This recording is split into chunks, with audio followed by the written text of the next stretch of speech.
Hello and welcome. My name is Lauren Archer and this is the Heart Wisdom Happy Hour. In this brief presentation, I want to share a little bit about why I chose heart wisdom as the topic that we're going to share from, and a little bit about my inspiration for starting this group. So this is something I chose to do absolutely for fun. I really love connecting with like-minded people and having a regular opportunity to check in and share what's going on in our lives from the heart. As this lovely quote from Pierre Teilhard de Chardin says, "There is almost a sensual longing for communion with others who have a large vision, the immense fulfillment of the friendship between those engaged in furthering the evolution of consciousness has a quality impossible to describe." And that's how I feel, and that's a quality of the heart. And that's what I hope to share and connect in this group. Right now, old systems are breaking down as new systems are forming, and it can feel a little scary. And I think it's helpful to take time out on a regular basis to remind ourselves that there is a new system forming. Even though we are physically disconnected, we are digitally connected, and that is opening up new ways to relate, new ways to share, and especially more possibilities in how we can collaborate and communicate with one another. At the same time, we're entering uncharted territory. This is so new. And the image on the screen here is a photograph that I took out the window of the car when Christian and I were we were on the Big Island and trying to head to a beach that we couldn't see, and it was fields and fields of lava. It says, "Drive carefully, unimproved road ahead." And that's kind of like what we're doing right now. The road ahead is completely unknown. We're entering uncharted territory. So how do we find our center? How do we navigate through that? And so we ask the questions about navigation, right? When you think about navigating, you need some sort of an internal compass. You need to find your way, some reference points. So I invite you to consider that your inner world extends as far within you as the universe extends outward. And that's a pretty deep, vast realm. And so when we try to connect with our center and understand ourselves, our motivations, our intentions, and live our lives in alignment with our core philosophy, it helps to be able to navigate a little bit of that vast inner world. And so how do we map it? What is the architecture of mind? How do we know what's happening in consciousness? Is there a map? Well, one of the maps that shows up repeatedly throughout Indigenous cultures, as well as through Carl Jung and now being used by sports psychologists, is this sense of the compass and the four directions, and recognizing that we are connected with all of life, the internal and the external. And so we can use this model of a compass to get a sense of what we have going on inside. And so as you look at the image on the screen, you'll see north, south, west, and east. I invite you to imagine breaking it into two halves now. And on the left side, you'll see physical and intellectual. And that would represent the masculine and the external. And that's what most of us look at. When we think about mind, we think about our intellect. But mind is so much more than that. Mind also exists in our bodies. And then we've got this other realm, the feminine. So if you look at the right side of the screen, the emotional and the spiritual, that would be the subjective, the internal, the implicit, the feminine, as opposed to the external, the masculine. And when I refer to spiritual in my work, since I do work with hospitals and clinics and corporate clients. We're not talking about spirituality or religion. We are referencing the part of you that defines what's meaningful and valuable and important. It's what you believe about yourself, and especially it's what you value. And what you value is what you love.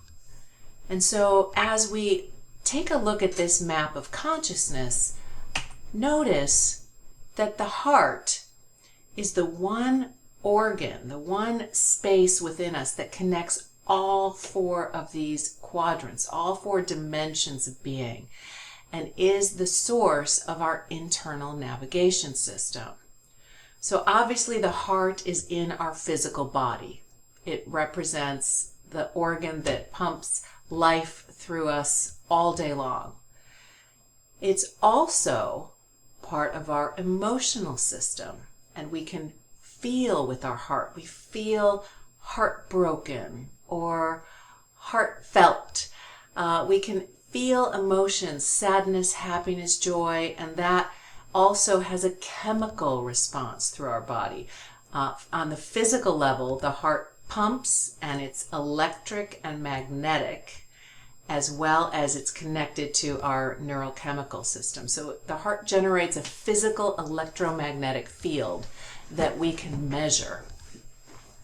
Now, we don't tend to think of the heart as intellectual, but recently, in the last 15 or so years, there's a new field that's popped up called neurocardiology. And they recognize that the heart contains neurons, just like the brain. It contains intelligence cells, and through our nervous system, which the brain is part of, the heart sends more information to the brain than the brain does to the heart. And when we learn to tap into our heart, we can learn how to tap into another level of intelligence that is beyond the intellect. And finally, in the spiritual quadrant, your heart is where you experience meaning, purpose, value. The qualities of the heart are essential. That's how we know that something is important to us. We actually feel it in our heart. The qualities of the heart include courage, compassion, care, love, valor, honor, humility, integrity, appreciation, gratitude, vulnerability, and of course, meaning, purpose, generosity, and connection. And these are qualities that we place a high value on, personally and as a culture. And so that informs many of our decisions. Now, if you take into account that the heart in a fetus forms before the brain, it is the very first organ that's formed, so it's primary. And that if you believe in the chakra system, like many of the Eastern traditions, the heart is in the center and it connects the upper three chakras with the lower three chakras. And it's essential for the flow of information and communication throughout our physical as well as our energetic bodies. And your heart is the portal between your internal and external worlds. So what does that mean? Well, if you think of intention as being on the inside and attention being on the outside, what you put your attention on, your heart is that center, the 0 point in the energy field where you are connected to the eternal now that is both inside and outside of you. And what that looks like is a continuous feedback loop, because we are constantly in motion and we have intentions, we send our arrows of intention out into the world, we notice where it intersects with other people and situations and things, and we take that feedback and it comes back around and it informs our intentions, our decisions, our beliefs, our values, our emotions, and who we think we are. But all of that comes through the heart, and most of it is unconscious until we learn how to make it conscious. So as we share and get to know each other and explore, I'm going to invite you to remember that energy follows attention. And where attention goes, energy flows. And so we're learning to focus our attention as we share on what we are living into, what we are learning, how we are growing. So this is a group of women that I love to connect with. It was when I was hosting Women's Wisdom Circles, and we would meet both in person and virtually. And of course, right now, we're just meeting virtually. And so I opened up Heart Wisdom Happy Hour as an opportunity to have a touch point. Not just women and men, but people that are focused on raising their consciousness and choosing to make what they're putting their attention on a priority. And we can all practice together because we're always learning and growing.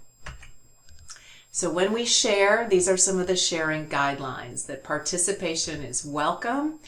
It's okay to pass. Not everybody's a big sharer. We want to respect one another's time and keep our comments brief. Confidentiality is encouraged, although it cannot be enforced in this type of a format. The meetings are recorded and sometimes shared in our public Facebook group. So if there's something that's close to the heart that you wouldn't want shared, please, don't share the specifics. Also, that being said, when we share our stories of what's happening in our lives, I encourage you to share at a top level. For example, I am processing some grief right now, for example. There are some family situations in my life that I've been finding a challenge, and I'm intentionally choosing to put my focus and attention on love and how I can show up differently. So that would be an example of sharing the energetics of what you're experiencing from a high level. We don't need to go into the details of who said what or what the drama is or what's happening in the external realm, to hold space for you in how you're learning and growing as a human being. And it's an opportunity for you to also really focus on the language and on the energy of what you're sharing. The one big guideline I have is please refrain from offering advice. We want to respect that everyone is an authority in their own life, and they may have tried or not tried what you're going to offer, but it's not our business to offer advice to others. This is a space for sharing. You can, of course, feel free to speak from the I standpoint. For example, I tried something like this and I enjoyed what I learned from it. That would be a way to share without offering advice. And that's about it for sharing guidelines. And so I hope you will join us. We take some time to share as a group, and that is actually the bulk of our sessions. And we remember how good it feels to connect with other human beings that share our values and our vision. And no matter what's shared in the group, we are creating a synergy, and each person is touched and moved by just every little bit of presence that you share. Hearing someone else's story, hearing someone else's celebration or what they're learning about themselves, how they're choosing to focus their attention, that feeds us, nourishes us, and allows us to grow as human beings. So the power of the group is really wonderful for that. And remember that life is an echo. What you send out comes back. What you sow, you reap. What you see in others exists in you. So remember to focus your attention on what it is that you want to be, and who you want to be, and how you want to show up. If you'd like to experience some heart centering, I have a free audio that you can access on my website at laurenarcher.live. and it is called Heart Centering.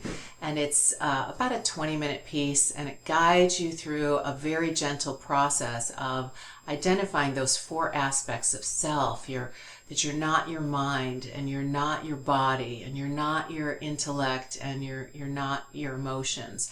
But that you are at the center of all of that.